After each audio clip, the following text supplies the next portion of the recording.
word Mediterranean is derived from Latin and means in the middle of the earth, a reference either to the fact that the Mediterranean Sea is almost entirely surrounded by land, or that it was deemed to be at the center of the known world by ancient Afro-Eurasian geographers. Certainly, the Mediterranean was central to life in some of the world's most ancient civilizations and to the trade in goods that linked those civilizations to one another.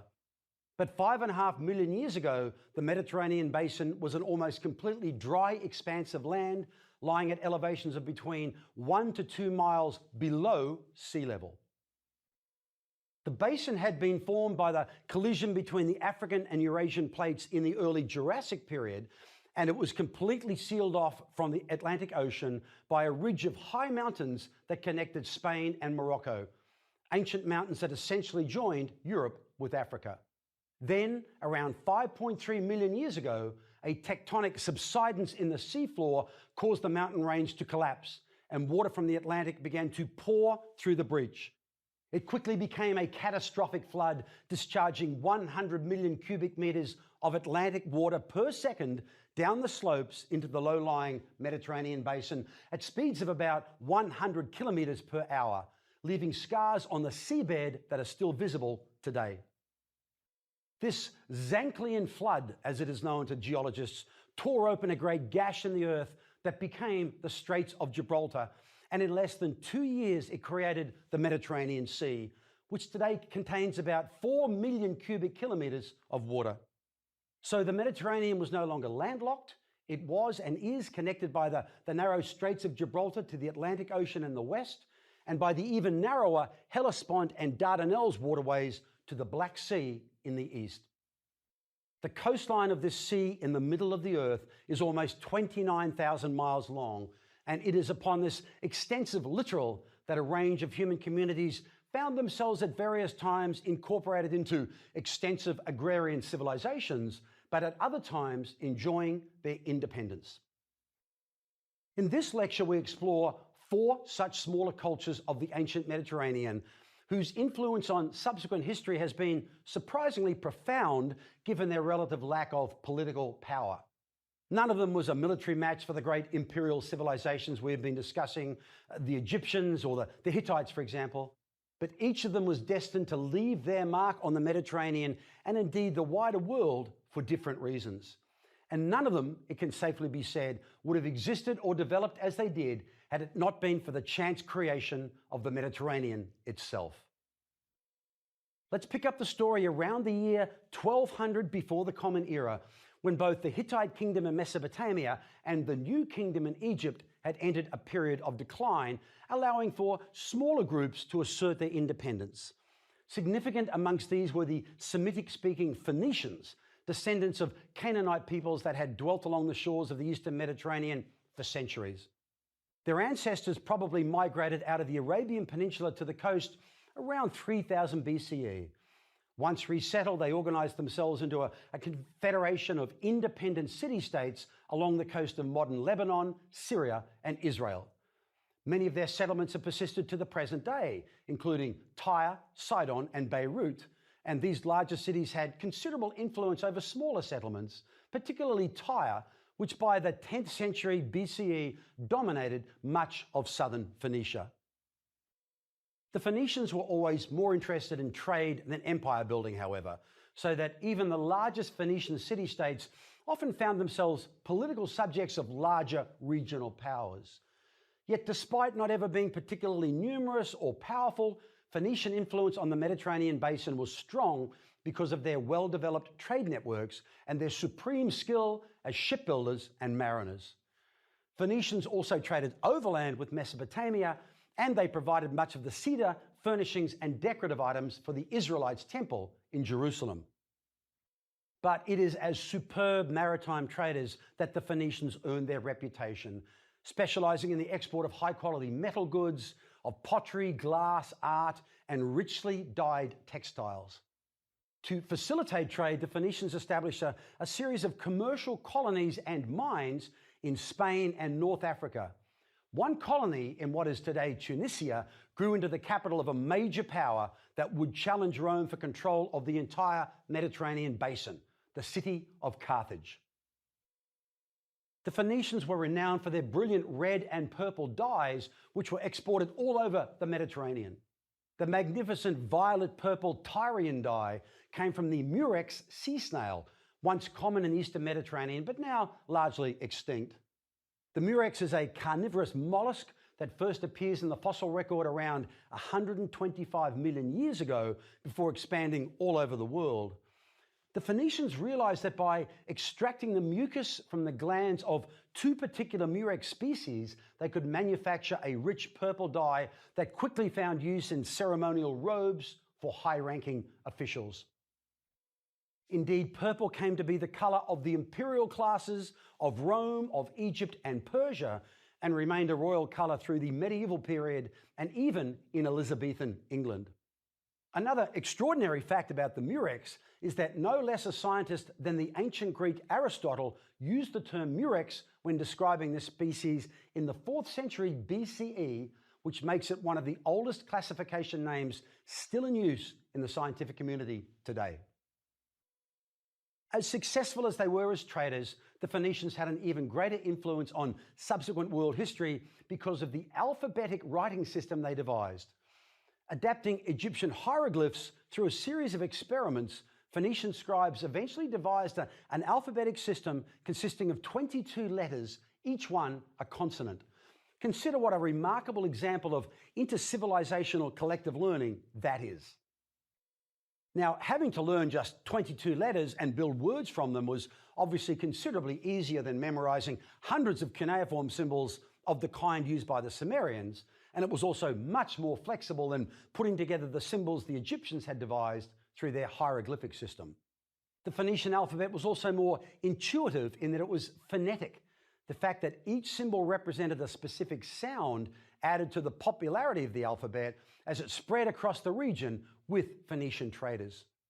Because the script was relatively easy to learn and the spread of the alphabet increased literacy levels throughout the Eastern Mediterranean, and writing ceased to become something that only people of high status could master, helping to undermine class divisions in states that adopted the system. Much later, the classical Greeks also adopted the Phoenician alphabet, and by adding vowel sounds to the consonants, they made it even more flexible. The Greek version of the phonetic alphabet went on to influence the Romans and is also the basis of the Cyrillic alphabet. So the system worked out by Phoenician scribes 3,000 years ago remains deeply entrenched today as the basis for modern alphabets that are used all around the world.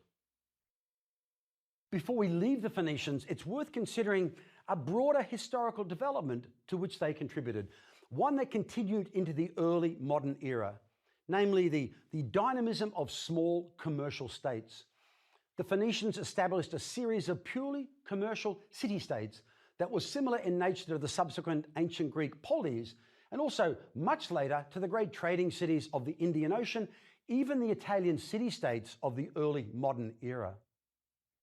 Because they were focused primarily on trade as opposed to tribute-taking, all of these commercial city-states tended to be more technologically innovative than the huge tributary empires. They also tended to engage more actively with trans-regional exchange networks because of their own limited internal resources and highly urbanized commercial populations. Eventually, as we will see, many of these geographically small states with limited resources became politically and militarily powerful enough to challenge and even defeat the vast tributary civilizations, with profound ramifications for the modern world. Another example of a small, militarily inconsequential society that was nonetheless destined to play a major role in world history is that of the Hebrews. Despite being minor players in the history of the ancient world, the Hebrews laid the foundations for three of the great world religions: Judaism, Christianity, and Islam. The only source for much of the history of the Hebrews is what Jews call the Tanakh, essentially the Old Testament of the Judeo-Christian Bible, and this makes it difficult to provide a definitive chronology for their political history. The term Hebrew refers to all who are speakers of ancient Hebrew, a Semitic language related to that spoken by the Canaanites, the ancestors of the Phoenicians. The ancestors of the Hebrews were probably pastoral nomads who inhabited lands between Mesopotamia and Egypt during the 3rd millennium BCE. As Mesopotamian civilization prospered, some Hebrews settled in the great cities of the region. We read in the Old Testament, for example, that the Hebrew patriarch Abraham, who would come to play a crucial role in both Christian and Islamic tradition, lived in the Sumerian city of Ur. But sometime around 1900 BCE, it is believed, Abraham led his family and others out of Ur westwards to the land of Canaan or Palestine. As they migrated, the Hebrews appear to have taken with them a number of elements of Sumerian culture, including Hammurabi's law codes and many of the fascinating stories from the Epic of Gilgamesh, such as the legend of a great flood. These elements can be found woven into the Old Testament itself. According to the Old Testament, Abraham and his family did not remain in Palestine, but migrated south into Egypt with many other Hebrews until they were eventually forced to depart again in an exodus under the leadership of Moses and return to Palestine. Efforts to date this exodus by biblical scholars have been inconclusive, although the reign of Ramesses II, which lasted from about 1279 to 1215 BCE, is promoted as the possible historical context. As of now, no evidence has been discovered of large numbers of Hebrews living in Egypt, either as free citizens or slaves, nor of Moses, who was said to have led his people back to Palestine. Archaeological evidence does show an eventual Hebrew occupation of Palestine, but it appears to have been a slow process in which the Canaanite residents of the region simply absorbed the Hebrews over a long period of time, rather than the military conquest depicted in the Old Testament. The Hebrew branch that settled in Canaan is known as the Israelites. They abandoned the earlier Hebrew tribal structure and adopted a Mesopotamian-style monarchy with power in the hands of male kings. Bitter conflicts were ongoing with other residents of the region, particularly the powerful Philistines, who in one campaign captured the sacred Israelite Ark of the Covenant. The Ark was a wooden chest decorated with gold that was said to contain the 2 stone tablets of the 10 Commandments and other sacred objects. Biblical accounts describe 3 powerful Israelite kings, although archaeology has not provided much supporting evidence for their reigns. The first king was Saul. His successor David slew the Philistine giant Goliath and recovered the ark, and David's successor was the famous King Solomon. According to the Old Testament, Solomon had a huge palace constructed and maintained a large army based in the cosmopolitan city of Jerusalem. He ruled for 4 decades between 961 and 922 BCE, and during his reign, Israel reached the peak of its power. The texts go on to note that after the reign of David, tribal tensions amongst the Israelites resulted in the kingdom of Israel splitting in 2 weaker states, the southern of which was called Judah, from whence the term Jews is derived. While internal divisions and conflicts with other peoples always limited the Hebrews' political and military power, their increasingly distinctive religious beliefs came to have tremendous historical influence. The early Hebrews living in the cities of Samaria had venerated many of the Mesopotamian gods, but as befits a people of pastoral nomadic background, they also believed that nature spirits dwelt in trees, rocks, and mountains. Yet Abraham and later Moses, who was said to have led the Exodus out of Egypt, explicitly embraced monotheism.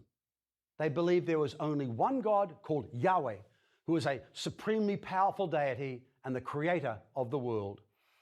And so when the kings of the Israelites established their own kingdom in Jerusalem, they did not build a Mesopotamian ziggurat, but a temple in honor of Yahweh. As well as being the omnipotent creator of the universe, Yahweh was also a very personal God with high moral and ethical standards expected of his followers. In conveying these standards to his people in the 10 Commandments, Moses warned against antisocial behavior like lying, theft, adultery, and murder.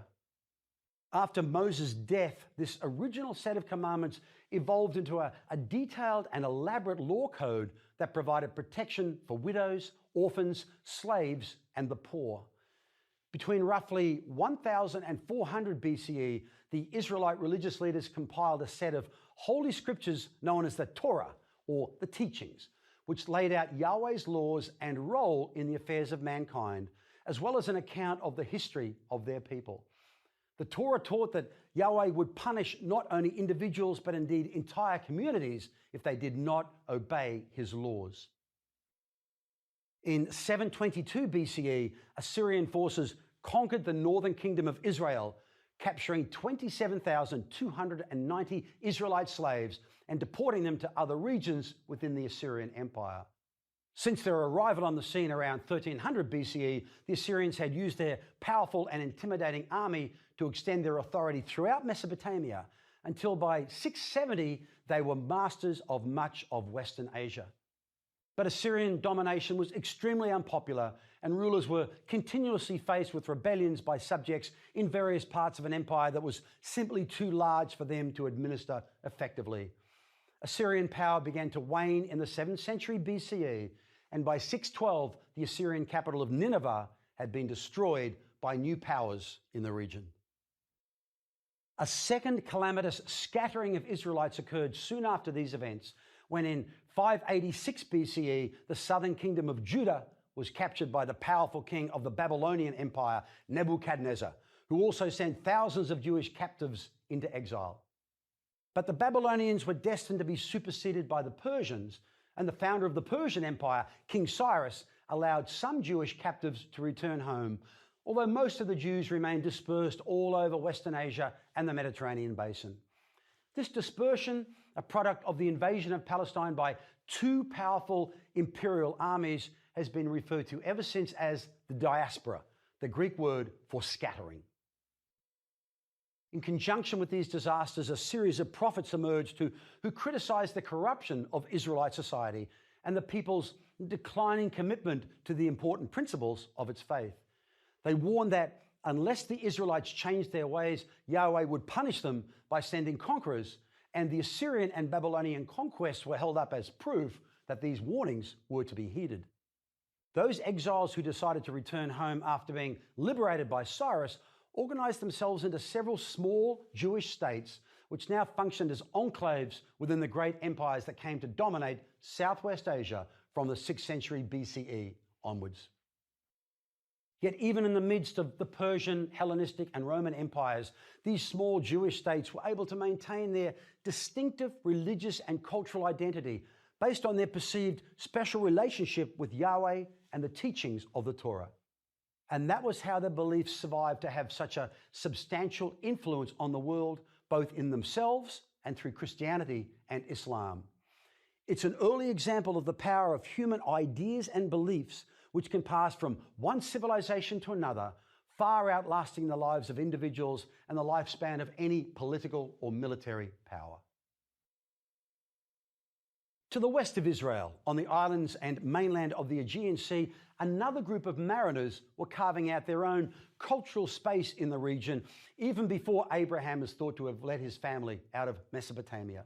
These were the Minoans, so named after their legendary king Minos, and they established themselves on the island of Crete before gradually spreading to other islands in the Aegean, along the coast of ancient Turkey and mainland Greece.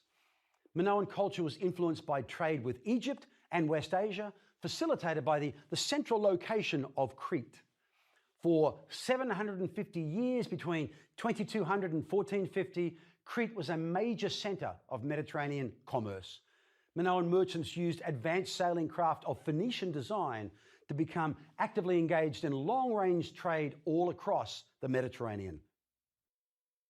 The prized exports of the Minoans were olive oil, wine, wool, and pottery, which they exchanged for grains, textiles, and various manufactured goods. Archaeologists have discovered pottery vessels used as storage containers for Minoan wine and olive oil as far west as Sicily. And by 1600 BCE, the Minoans had established colonies on Cyprus and many islands in the Aegean Sea, probably to mine copper ores and gain better access to markets where tin was available. In so doing, the Minoans, like the Phoenicians, established a precedent for extensive colonization that would become an important aspect of classical Greek culture. The Minoan state was governed by rulers who used both Egyptian hieroglyphics and also a script known as Linear A to keep records. but unfortunately, linear A has never been deciphered. Historians have long characterized the Minoan political structure as monarchical, but more recently, scholars have started to question whether there really was ever a single male king of the Minoans. Indeed, although fresco evidence seems to suggest that certain groups or even individuals might have occupied positions of leadership for specific tasks perhaps, there remains almost no other evidence of powerful elites or hierarchies within Minoan society. Much of our knowledge of their politics and culture comes from archaeology, particularly the discovery of what may have been a palace at Knossos by British archaeologist Sir Arthur Evans in 1900, just one of a series of lavish facilities constructed across the island between 2000 and 1700 BCE. The Knossos structure was built of brick, was 3 stories high and a massive 6 acres in area, and had running water and sanitation that was only bettered by the Romans 1,000 years later. Knossos is particularly remarkable for the rich wall frescoes depicting the Minoans as a happy and peaceful people who enjoyed dancing and athletics, including performing somersaults over the backs of bulls. Elite Minoan women also appear to have enjoyed relative freedom and equality, another interesting example of an ancient civilization with attitudes towards gender that seem surprisingly ahead of their time. Far from being confined to their homes, the frescoes depict them playing roles at least equal to those of men at public events, such as athletic games and religious festivals. Their elaborately patterned dresses, often open to the waist to reveal their breasts, and their beautifully curled and arranged long dark hair suggest that these were women with the time, resources, and social freedom to follow high fashion. The fact that both men and women are depicted participating equally in sports like bull jumping has led some historians to argue for gender equality in Minoan society, even for some type of matrilineal inheritance. Minoan religion also appears to have been focused on female divinities, and women played the lead role as officials at religious ceremonies. The principal deity was a beautiful mother goddess who was usually dressed in the most fashionable of clothing that sometimes included a strapless fitted bodice, the first form-fitted garment known to history. It seems probable that the Minoan mother goddess was the inspiration for later goddesses of classical Greek religion, including Athena, Demeter, and Aphrodite. As we will see, something similar happened with fertility divinities in the Indus civilization, which appear to have been the prototypes for subsequent Hindu goddesses. After 1700 BCE, Minoan society experienced a series of natural disasters as plate tectonic movements under the Mediterranean Sea triggered earthquakes and volcanic eruptions. The most destructive of these was an enormous eruption on the island of Thera, modern Santorini, north of Crete, in 1628, which caused a massive tsunami to sweep south from Thera to devastate the great complex at Knossos. Thera had erupted numerous times before this, but the 1628 eruption was on an entirely new scale again, ejecting 4 times as much material as the famous Krakatoa eruption of 1883. This was one of the top 3 volcanic eruptions in all recorded history. Now, the Minoans did rebuild their palaces to include the latest technology, including the world's first flush toilets. But after 1450, the wealth of their civilization attracted a series of invaders. By 1100, Crete had fallen under foreign control, yet Minoan maritime skill, colonization, and building traditions went on to profoundly influence the inhabitants of nearby mainland Greece, including new groups of Indo-European speaking nomads who had settled there during the previous millennium. These migrants mingled with earlier farming cultures and settled in fortified citadels at places like Athens and Mycenae, from which this new culture derives its name, the Mycenaeans. Although they were influenced by Minoan culture, the Mycenaeans were essentially militarized sea raiders. They built massive stone fortresses throughout the southern parts of the Greek peninsula, fortresses that offered protection and thus attracted settlers who built agricultural settlements around them. Most of the Mycenaean population were tenant farmers who lived in villages, but recognized the masters of the fortresses as their leaders, a militarized nobility that was in turn under the control of a king who lived in a nearby palace. We have good evidence of the social structures of Mycenaean culture from excavations at the site of Pylos on Greece's Peloponnese. The king, who possessed large estates and may have been seen as semi-divine, appointed individuals to powerful administrative positions and was supported by administrative officials known as the Hekwati, or followers. Below the noble and administrative classes were laborers who worked in groups of 18 men and 8 boys in agriculture or in textile or metal production. Trade in textiles, metals, and other goods was a vital component of Mycenaean society, yet in all the artifacts discovered, there's no evidence of a merchant class, suggesting that the elites probably used their monopoly control of trade to further strengthen their power and their wealth. After they became aware of Minoan culture, Mycenaean women adopted some elements of Minoan fashion and added their own decorative touches with cosmetics and jewelry. But Mycenaean society was decidedly more patriarchal than Minoan. Both upper and lower class women are depicted performing a range of domestic tasks: laundry, grinding grain, and bathing and anointing male warriors, for example. The wealth that Mycenaean society accumulated is seen in gold, silver, and ivory artifacts discovered in the royal palace of Mycenae by German archaeologist Heinrich Schliemann in 1876. The palace had large audience rooms, apartments, frescoes on the walls, and huge beehive tombs. The Mycenaeans adopted a form of Minoan Linear A writing, but they developed it further into a syllabic script known as Linear B, essentially an early form of Greek, which was deciphered in 1952 by the brilliant English philologist Michael Ventris. The Mycenaeans also adopted the Minoan practice of colonization and established commercial settlements in Turkey, Sicily, and southern Italy. Perhaps to eliminate a commercial rival, in about 1250 BCE, the Mycenaeans launched a hostile expedition to the city of Troy on the coast of modern Turkey. Troy occupied a strategic location on the Hellespont Strait, which connects the Black Sea and the Aegean, and from here the Trojans controlled major sea and land trade routes. In the early 19th century, most historians believed Troy to be a mythical city invented by the Greek poet Homer. But Heinrich Schliemann, filled as a little boy with the tales of the great heroes of Homer's Iliad, believed it to be real. He excavated Troy and eventually found 9 buried cities, one on top of the other. The cause that Homer gave for the war was the abduction of Helen, Queen of Sparta, by the Trojan prince Paris. The city was besieged by the inhabitants of Greece for 10 years before finally falling to them through the ruse of the wooden horse. We have no way of knowing how much of that is true, but the Trojan War, whatever its real details, was in fact part of a much broader period of chaos in the region, and it coincided with invasions of the Mycenaean homeland by foreign mariners wielding iron weapons. The identity of these invaders remains a mystery to this day. As we saw in an earlier lecture, between 1150 and 800 BCE, a period sometimes termed the Greek Dark Ages, chaos reigned throughout the Eastern Mediterranean. This turbulence may have been related to the climate change and migrations that roiled Southwest Asia starting in 1200 BCE. Invasions and civil unrest made it impossible to maintain stable government or productive agriculture.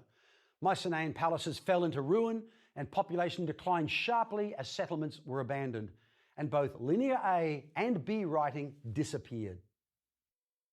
Homer depicts a society riven with conflict.